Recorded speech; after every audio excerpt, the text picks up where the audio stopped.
दोस्तों नमस्कार। दोस्तों, क्रिप्टो में अगर आप काम कर रहे हैं तो आपने अनुभव किया होगा कि काफ़ी तरीके के स्कैम्स होते हैं, काफ़ी तरीके के स्कैमर्स जो हैं वो इसमें घुसे हुए हैं।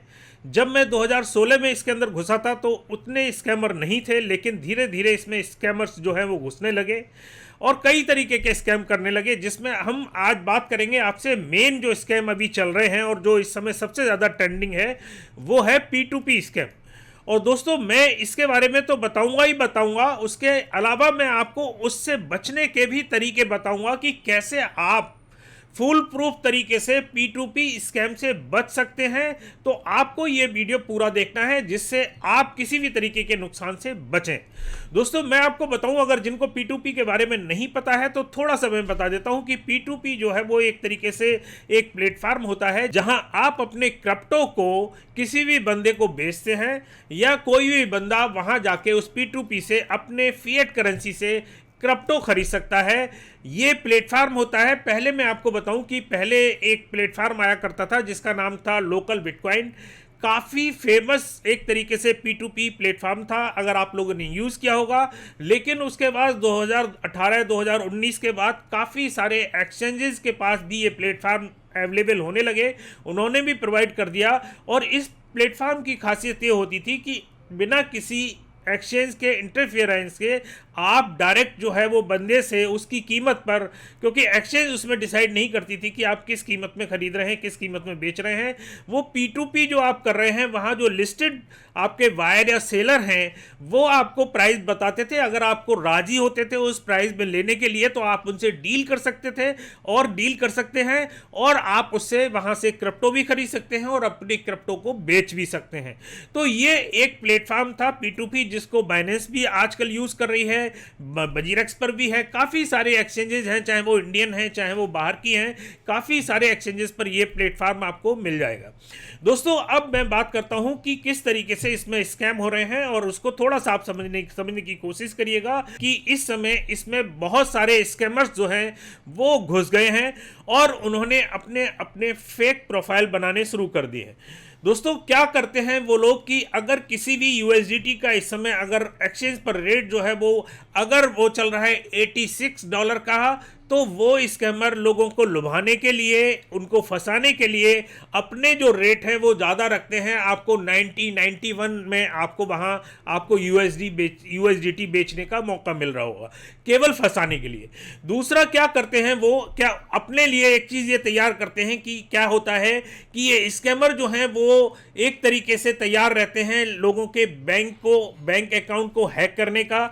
और वो किसी भी का बैंक अकाउंट जब हैक करते हैं तो क्या करते हैं, क्योंकि बैंक अकाउंट से अगर वो हैक करके अगर अपने में ट्रांसफ़र करते हैं तो वो तो ट्रेस हो जाता है, क्योंकि अगर आपने ICICI से अपने HDFC में लिया तो वो आपका ट्रेस हो जाएगा। लेकिन अगर आपने उसको क्रिप्टो में कन्वर्ट कर लिया या किसी को भी दिया तो अब वो ट्रैक नहीं हो सकता। तो इस लूप होल का फ़ायदा उठाकर स्कैमर क्या कर रहे हैं कि वो आप लोगों के लिए ऑफर देते हैं कि आप हमें USDT बेच सकते हैं।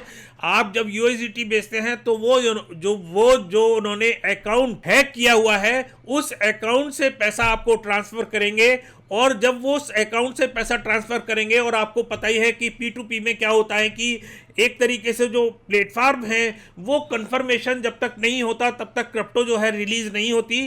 तो वो पैसा आपके अकाउंट में आ जाता है और जैसे ही आप कंफर्मेशन देते हैं कि पैसा आपके अकाउंट में आ गया, आपकी क्रिप्टो रिलीज़ हो जाती है और उसके पास पहुंच जाती है।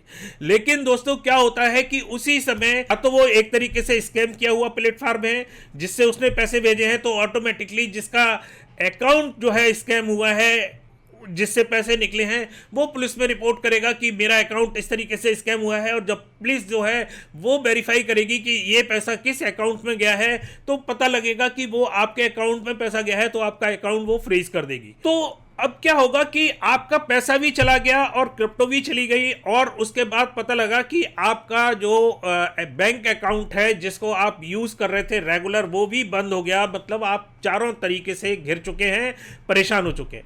दोस्तों बहुत बड़ी प्रॉब्लम ये तब होती है कि स्कैमर पता चलता है कि अहमदाबाद में बैठा हुआ है और उसने काम किया ये आपके आसाम के अंदर, गुवाहाटी के अंदर। तो होता क्या है कि क्योंकि ये केस जो है वो अहमदाबाद में खुला है, आपको चक्कर लगाने पड़ सकते हैं कि साइबर क्राइम के, और वहां जाके आपको ये सारी चीजें क्लियर करनी पड़ सकती है। तो दोस्तों अब मैं आपसे बात करता हूं कि किस तरीके से इस तरीके के स्कैम से बच सकते हैं। तो थोड़ी सी अगर आप सावधानी रखते हैं, थोड़ा सा आप जागरूक रहते हैं, तो आप इस तरीके के स्कैम से बच सकते हैं।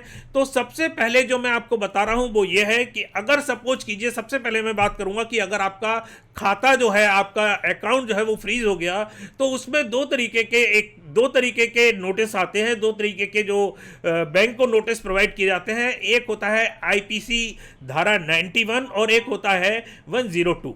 तो अगर आप ये देखिएगा कि किस धारा में जो है वो नोटिस वहां दिया गया है, क्योंकि बैंक आसानी से आपको नोटिस प्रोवाइड नहीं करता, वो केवल आपके खाते को ब्लॉक कर देता है, फ्रीज कर देता है और आपको कुछ भी नहीं बताता है, और वो कहता है कि इस तरीके से आपके पास कोई भी शिकायत आई है।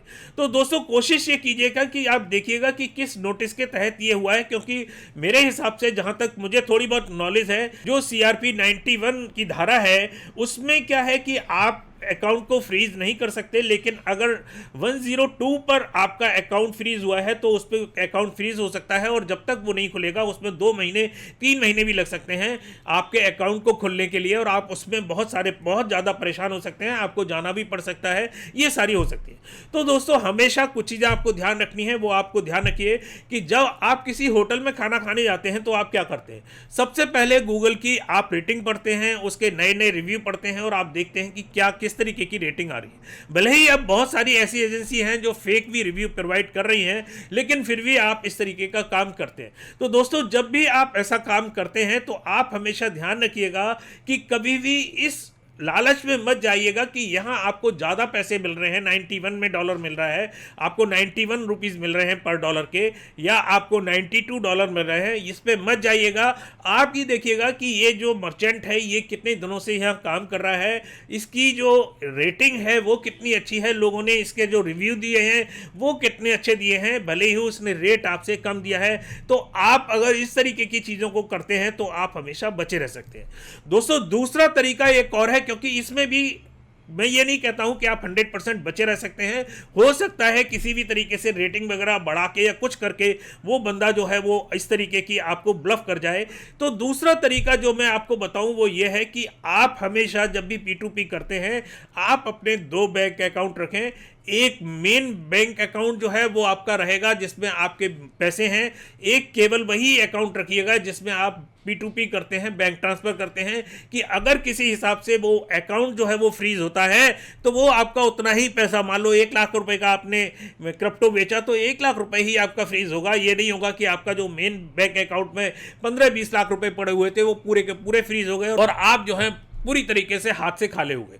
तो ये नहीं होना चाहिए। तो आप हमेशा जब भी P2P करें तो आप अपना एक अलग बैंक अकाउंट खोल के रखें दोस्तों। और दूसरी बात मैं ये कहता हूं कि आप हमेशा एक चीज़ और ध्यान रखें कि होता क्या है कि जितनी भी एक्सचेंजेस हैं वो क्या है कि जब P2P में लोग बाग रजिस्ट्रेशन करते हैं तो वो पूरी तरीके से अच्छी तरीके से KYC नहीं करते, और स्पेशली जो विदेशी एक्सचेंज हैं, चाहे वो बाइनेंस की मैं बात करता हूँ, वहाँ भी जो है वो KYC इतनी अच्छी तरीके से नहीं होता, फुल प्रूफ KYC नहीं होती। तो इन सारी चीज़ों को आप हमेशा ध्यान रखिएगा। ये मत सोचिएगा कि वो अगर रजिस्टर्ड है बाइनेंस पर, बजीरेक्स पर, बिटबीएनएक्स पे, तो वो एक अच्छा ही एक मर्चेंट होगा। ये बिल्कुल मत सोचिएगा, और हमेशा ये है सोच समझकर आप P2P में काम करिएगा दोस्तों। तो अगर आप इस तरीके की चीज़ों को ध्यान में रखेंगे तो आपको मैं उम्मीद करता हूं कि आप इस तरीके से बचे रहेंगे। तो दोस्तों ये मैंने आपको सारी डिटेल बताई कि किस तरीके से आप बच सकते हैं और किस तरीके का ये चल रहा है। अगर आपको वीडियो पसंद आया हो तो आप इसको लाइक जरूर कर दीजिएगा,